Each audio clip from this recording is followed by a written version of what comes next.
La insolación de Horacio Quiroga. Este audiolibro es parte del proyecto del Club de Lectura Sorbos de Ficción.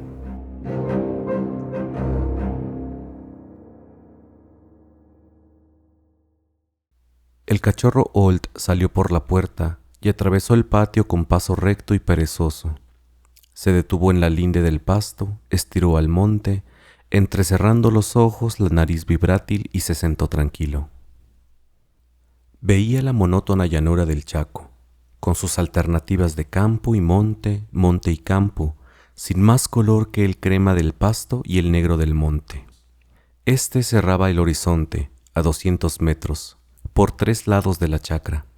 Hacia el oeste, el campo se ensanchaba y extendía en Abra, pero que la ineludible línea sombría enmarcaba a lo lejos. A esa hora temprana el confín, ofuscante de luz a mediodía, adquiría reposada nitidez. No había una nube ni un soplo de viento. Bajo la calma del cielo plateado, el campo emanaba tónica frescura que traía al alma pensativa, ante la certeza de otro día de seca, melancolías de mejor compensado trabajo.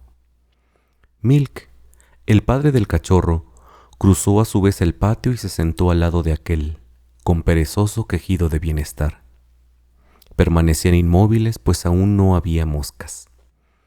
Old, que miraba hacía rato la vera del monte, observó: «La mañana es fresca». Milk siguió la mirada del cachorro y quedó con la vista fija, parpadeando distraído. Después de un momento dijo: «En aquel árbol hay 2 halcones». Volvieron la vista indiferente a un buey que pasaba y continuaron mirando por costumbre las cosas. Entretanto el oriente comenzaba a empurpurarse en abanico y el horizonte había perdido ya su matinal precisión. Milk cruzó las patas delanteras y sintió leve dolor. Miró sus dedos sin moverse, decidiéndose por fin a olfatearlos. El día anterior se había sacado un pique, y en recuerdo de lo que había sufrido lamió extensamente el dedo enfermo. «No podía caminar», exclamó en conclusión. Old no entendió a qué se refería. Milk agregó: «Hay muchos piques». Esta vez el cachorro comprendió y repuso por su cuenta después de largo rato: «Hay muchos piques». Callaron de nuevo, convencidos. El sol salió y en el primer baño de luz las pavas del monte lanzaron al aire puro el tumultuoso trompeteo de su charanga.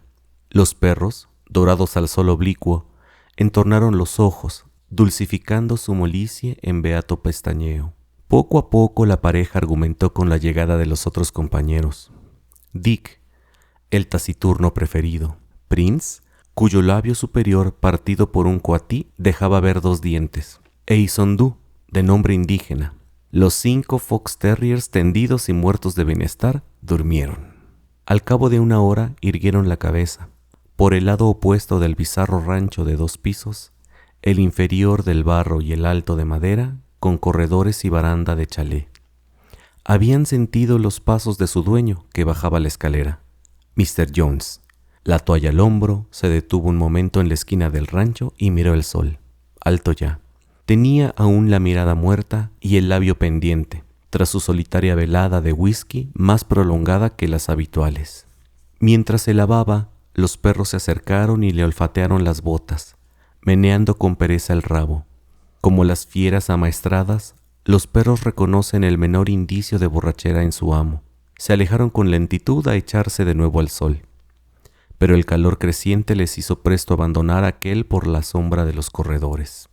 El día avanzaba igual a los precedentes de todo ese mes, seco, límpido, con 14 horas de sol calcinante, que parecía mantener el cielo en fusión y que en un instante resquebrajaba la tierra mojada en costas blanquecinas. Mr. Jones fue a la chacra, miró el trabajo del día anterior y retornó al rancho. En toda esa mañana no hizo nada. Almorzó y subió a dormir la siesta. Los peones volvieron a las 2 a la carpición, no obstante la hora de fuego, pues los yuyos no dejaban el algodonal. Tras ellos fueron los perros, muy amigos del cultivo desde que el invierno pasado hubieran aprendido a disputar a los halcones los gusanos blancos que levantaba el arado. Cada uno se echó bajo el algodonero, acompañando con su jadeo los golpes de la azada. Entretanto, el calor crecía. En el paisaje silencioso y encegueciente de sol el aire vibraba a todos lados, dañando la vista. La tierra removida exhalaba vaho de horno que los peones soportaban sobre la cabeza, envuelta hasta las orejas en el flotante pañuelo, con el mutismo de sus trabajos de chacra. Los perros cambiaban a cada rato de planta, en procura de más fresca sombra. Tendíase a lo largo, pero la fatiga los obligaba a sentarse sobre las patas traseras para respirar mejor. Reverberaba ahora delante de ellos un pequeño páramo de greda que ni siquiera se había intentado arar. Allí, el cachorro vio de pronto a Mr. Jones, que lo miraba fijamente, sentado sobre un tronco. Old se puso de pie, meneando el rabo.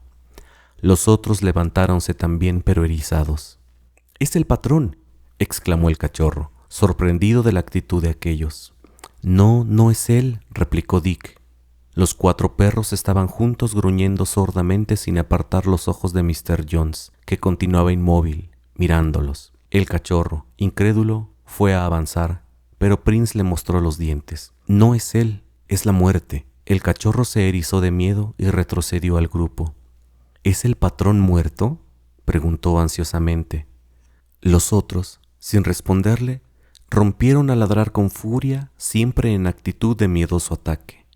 Sin moverse, Mr. Jones se desvaneció en el aire ondulante. Al oír los ladridos, los peones habían levantado la vista sin distinguir nada. Giraron la cabeza para ver si había entrado algún caballo en la chacra y se doblaron de nuevo. Los fox terriers volvieron al paso al rancho. El cachorro, erizado aún, se adelantaba y retrocedía con cortos trotes nerviosos y supo de la experiencia de sus compañeros que cuando una cosa va a morir, aparece antes. «¿Y cómo saben que ese que vimos no era el patrón vivo?», preguntó. «Porque no era él», le respondieron displicentes. «Luego la muerte, y con ella el cambio de dueño, las miserias, las patadas, estaba sobre ellos». Pasaron el resto de la tarde al lado de su patrón, sombríos y alerta. Al menor ruido gruñían, sin saber a dónde. Mr. Jones sentíase satisfecho de su guardiana inquietud. Por fin el sol se hundió tras el negro palmar del arroyo, y en la calma de la noche plateada los perros se estacionaron alrededor del rancho, en cuyo piso alto Mr. Jones recomenzaba su velada de whisky. A medianoche oyeron sus pasos. Luego la doble caída de las botas en el piso de tablas y la luz se apagó. Los perros, entonces, sintieron más el próximo cambio de dueño, y solos, al pie de la casa dormida, comenzaron a llorar. Lloraban en coro, volcando sus sollozos convulsivos y secos, como masticados, en un aullido de desolación que la voz cazadora de Prince sostenía mientras los otros tomaban el sollozo de nuevo. El cachorro ladraba. La noche avanzaba y los 4 perros de edad, agrupados a la luz de la luna, el hocico extendido e hinchado de lamentos, bien alimentados y acariciados por el dueño que iban a perder, continuaban llorando su doméstica miseria. A la mañana siguiente, Mr. Jones fue él mismo a buscar las mulas y las unció a la carpidora, trabajando hasta las 9. No estaba satisfecho, sin embargo. Fuera de que la tierra no había sido nunca bien rastreada, las cuchillas no tenían filo, y con el paso rápido de las mulas, la carpidora saltaba. Volvió con esta y afiló sus rejas. Pero un tornillo en el que ya al comprar la máquina había notado una falla se rompió al armarla. Mandó un peón al obraje próximo, recomendándole el caballo, un buen animal, pero asoleado. Alzó la cabeza al sol fundente de mediodía e insistió en que no galopara un momento. Almorzó enseguida y subió. Los perros, que en la mañana no habían dejado un segundo a su patrón, se quedaron en los corredores. Su siesta pesaba, agobiada de luz y silencio.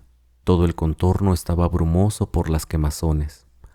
Alrededor del rancho la tierra blanquizca del patio deslumbraba por el sol a plomo, parecía deformarse en trémulo hervor que adormecía los ojos parpadeantes de los fox terriers. «No ha aparecido más», dijo Milk. Old, al oír aparecido, levantó las orejas sobre los ojos. Esta vez el cachorro, incitado por la evocación, se puso en pie y ladró bruscamente a qué. Al rato cayó con el grupo, entregado a su defensiva cacería de moscas. «No vino más», agregó Isondú. Había una lagartija bajo el raigón, recordó por primera vez Prince. Una gallina, el pico abierto y las alas apartadas del cuerpo, cruzó el patio incandescente con su pesado trote de calor. Prince la siguió perezosamente con la vista y saltó de golpe. «¡Viene otra vez!», gritó. Por el norte del patio avanzaba solo el caballo en que había ido el peón. Los perros se arcaron sobre las patas, ladrando con prudente furia a la muerte que se acercaba. El animal caminaba con la cabeza baja, aparentemente indeciso sobre el rumbo que iba a seguir. Al pasar frente al rancho dio unos cuantos pasos en dirección al pozo y se degradó progresivamente en la cruda luz.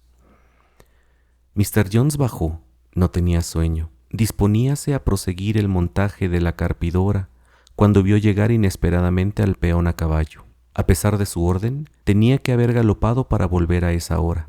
Culpólo, con toda su lógica nacional, a lo que el otro respondía con evasivas razones. Apenas libre y concluida su misión con el pobre caballo, en cuyos ijares era imposible contar el latido, tembló agachado la cabeza y cayó de costado. Mr. Jones mandó al peón a la chacra, con el rebenque aún en la mano, para echarlo si contaba oyendo sus jesuísticas disculpas. Pero los perros estaban contentos. La muerte, que buscaba a su patrón, se había conformado con el caballo.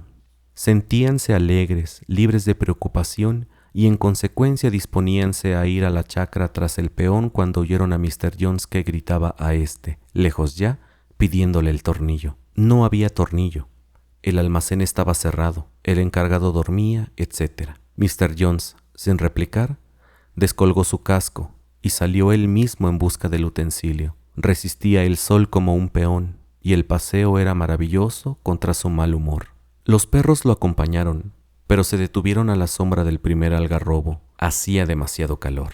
Desde allí, firmes en las patas, el ceño contraído y atento lo veía alejarse. Al fin el temor a la soledad pudo más, y con agobiado trote siguieron tras él.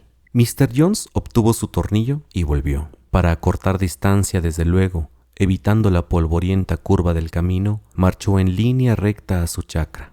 Llegó al riacho y se internó en el pajonal, el diluviano pajonal del Saladito, que ha crecido, secado y retoñado desde que hay paja en el mundo, sin conocer fuego. Las matas arqueadas en bóveda a la altura del pecho se entrelazan en bloques macizos. La tarea de cruzarlo sería ya con día fresco, era muy dura a esa hora.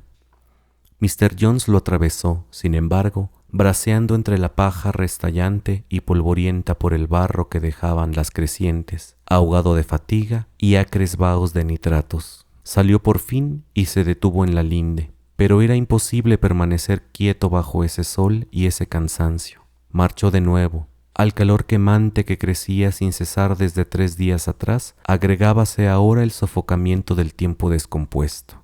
El cielo estaba blanco y no se sentía un soplo de viento. El aire faltaba, con angustia cardíaca que no permitía concluir la respiración. Mr. Jones se convenció de que había traspasado su límite de resistencia. Desde hacía rato le golpeaba en los oídos el latido de las carótidas. Sentíase en el aire, como si dentro de la cabeza le empujaran el cráneo hacia arriba. Se mareaba mirando el pasto. Apresuró la marcha para acabar con eso de una vez, y de pronto volvió en sí y se halló en distinto paraje. Había caminado media cuadra sin darse cuenta de nada. Miró atrás y la cabeza se le fue en un nuevo vértigo. Entretanto, los perros seguían tras él, trotando con toda la lengua de fuera. A veces, asfixiados, deteníanse en la sombra de un espartillo, se sentaban precipitando su jadeo, pero volvían al tormento del sol. Al fin, como la casa estaba ya próxima, apuraron el trote. Fue en ese momento cuando Holt, que iba adelante, vio tras el alambrado de la chacra a Mr. Jones, vestido de blanco, que caminaba hacia ellos. El cachorro, con súbito recuerdo, volvió la cabeza a su patrón y confrontó. «¡La muerte, la muerte!», aulló. Los otros lo habían visto también y ladraban erizados. Vieron que atravesaba el alambrado y un instante creyeron que se iba a equivocar, pero al llegar a 100 metros se detuvo. Miró el grupo con sus ojos celestes y marchó adelante. «¡Que no camina ligero el patrón!», exclamó Prince. «Va a tropezar con él», aullaron todos. En efecto, El otro, tras breve hesitación, había avanzado, pero no directamente sobre ellos como antes, sino en línea oblicua y en apariencia errónea, pero que debía llevarlo justo al encuentro de Mr. Jones. Los perros comprendieron que esta vez concluía, porque su patrón continuaba caminando a igual paso como un autómata, sin darse cuenta de nada. El otro llegaba ya. Hundieron el rabo y corrieron de costado, aullando. Pasó un segundo y el encuentro se produjo. Mr. Jones se detuvo, giró sobre sí mismo y se desplomó. Los peones, que lo vieron caer, lo llevaron a prisa al rancho, pero fue inútil toda el agua. Murió sin volver en sí. Mr. Moore, su hermano materno, fue de Buenos Aires, estuvo 1 hora en la chacra y en 4 días liquidó todo, volviéndose enseguida al sur. Los indios se repartieron los perros, que vivieron en adelante flacos y sarnosos e iban todas las noches, con hambriento sigilo, a robar espigas de maíz en las chacras ajenas.